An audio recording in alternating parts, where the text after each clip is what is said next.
Bonjour les amis et soyez les bienvenus dans une nouvelle vidéo sur votre chaîne Barça Mania.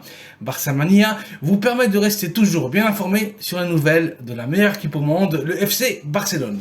Abonnez-vous pour rester toujours au courant de toute l'actualité du Barça.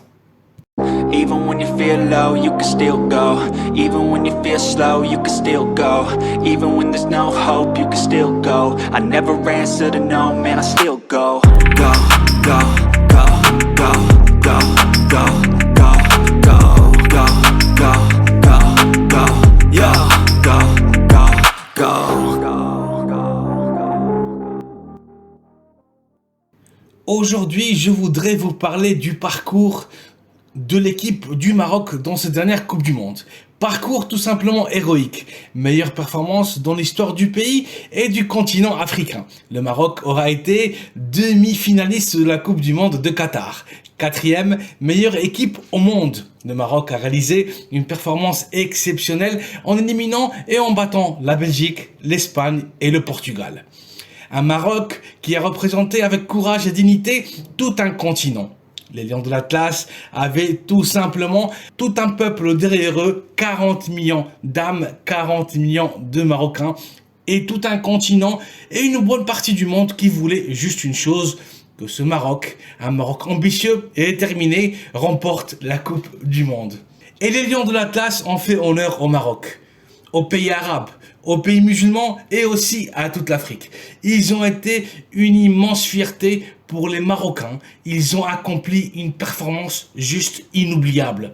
Il faut signaler aussi le travail incroyable du sélectionneur marocain Walid Regragui, immense motivateur. Walid a su indiquer aux joueurs les valeurs du succès, la réussite, la rage, la détermination et le courage. L'équipe du Maroc a réalisé un énorme exploit. Elle a su gagner sur le terrain de jeu le respect du monde entier sans exception. Cette équipe du Maroc nous a fait rêver et on aurait voulu que ce rêve ne finisse jamais. Le Maroc a fait un parcours historique et mérité de disputer la finale de la Coupe du Monde. Mais l'équipe n'avait plus les forces nécessaires pour surmonter celui qui était le champion du monde en titre et le futur finaliste, la France de Kylian Mbappé. Le Maroc a ressenti et payé dans cette demi-finale les blessures de pratiquement toute sa défense titulaire. Aguerd, Saïs et Mazraoui. Seul Hakimi était au rendez-vous. L'équipe du Maroc a prouvé au monde que le jour où une équipe africaine pourra être championne du monde est beaucoup plus proche que ce qu'on croyait, que ce qu'on pouvait imaginer. Le Maroc avait tracé et mis en place un plan extraordinaire et est resté tout près du but et de réaliser un exploit immense en réalisant la plus grande surprise dans une Coupe du Monde de Qatar splendide. Les Marocains peuvent se sentir immensément fiers de cette magnifique image et le sang donné au monde entier. À base d'efforts, d'unité, de sacrifice et de détermination, tout est possible dans la vie et le foot n'est pas une exception. Félicitations à cette belle, magnifique équipe du Maroc et à tous les Marocains et Africains du monde entier. Quelle performance magnifique, incroyable, pour moi, du meilleur goal de cette Coupe du Monde, Yacine Bounou. Déterminant face à la Croatie, dans le premier match de groupe, face à l'Espagne, au penalty, devant le Portugal, juste incroyable. Bounou a su donner et transmettre énormément de confiance à tous ses coéquipiers. L'équipe du Maroc a été la meilleure défense du tournoi, avec Saïs, Aguerd, Mazraoui et Hakimi dans un très grand niveau. Quelle solidarité défensive, quel courage, quelle détermination. Cette équipe aura marqué les esprits pour tous les amoureux de foot du monde entier. Mais ce Maroc n'est pas juste la meilleure défense de cette Coupe du Monde. Détrompez-vous. Que dire de son milieu de terrain avec ce gladiateur qui est Amrabat. Le joueur de la Fiorentina a été déterminant pour son équipe. Quelle détermination, quel courage, quelle force. Amrabat a été spectaculaire face à l'Espagne, où à lui tout seul a annulé et désactivé le meilleur milieu de terrain au monde, celui du Barça.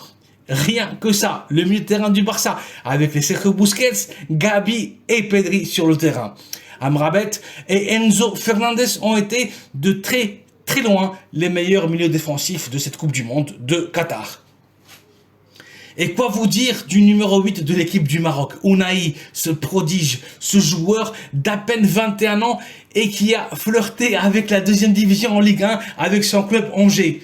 Mais quelle force, quelle technique, il a rendu complètement folle la défense espagnole.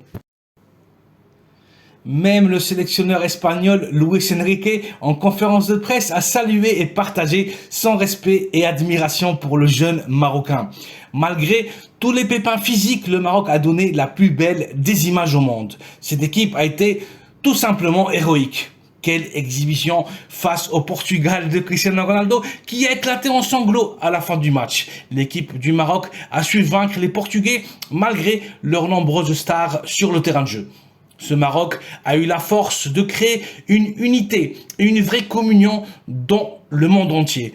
Tout le monde voulait voir ce Maroc champion du monde. Et aujourd'hui, je me demande encore si ce fabuleux coup de ciseau d'Aliamik face à la France serait rentré et si le VAR aurait servi à quelque chose et aurait intervenu dans le clair, très clair, scandaleux penalty de Théo Hernandez sur Boufal. Est-ce que le Maroc aurait pu battre les Bleus? On le saura jamais. Ce qu'on sait par contre, c'est que le Maroc est arrivé en demi-finale d'une Coupe du Monde grâce à sa détermination et son travail, grâce à sa volonté et esprit de supération, et ce n'est pas par accident.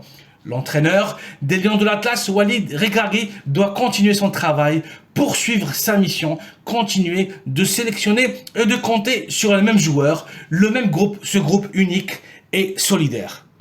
Et convaincre d'autres joueurs qui se trouvent en Europe afin de défendre leur pays d'origine, comme c'est le cas de Lamine Yamal, immense joyau de l'école de football et centre de formation du Barça, la Masia.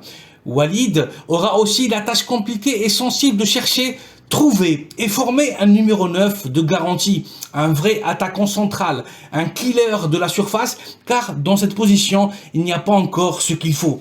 Abdé, Boufal, Ziyech sont des ailiers fabuleux, mais en perspective, il n'y a aucun attaquant central digne de la 4e meilleure sélection du monde à ce jour. Merci infiniment Walid, merci, un immense merci à chacun de ces 26 formidables joueurs qui ont disputé cette Coupe du Monde de Qatar. Vous avez été formidables et vous nous avez rendus très heureux et immensément fiers. Votre force mentale, votre détermination resteront à jamais un exemple de supération pour le monde tout entier. Il vous reste maintenant à réaliser les prochains exploits, les prochaines étapes, gagner la Coupe d'Afrique des Nations en 2024 et disputer une finale de la Coupe du Monde. Et pourquoi pas ne pas la gagner un jour. Faites-nous rêver. Voici donc les amis une nouvelle capsule informative sur l'incroyable parcours du Maroc dans cette dernière Coupe du Monde de Qatar. Merci d'avoir vu la vidéo, merci de liker et de vous abonner à la chaîne Barça Mania afin d'être toujours au courant de toute l'actualité de l'équipe catalane et du football en général. Je vous souhaite une très bonne journée et à très bientôt dans une nouvelle vidéo. Bisca le Barça et vive le Maroc!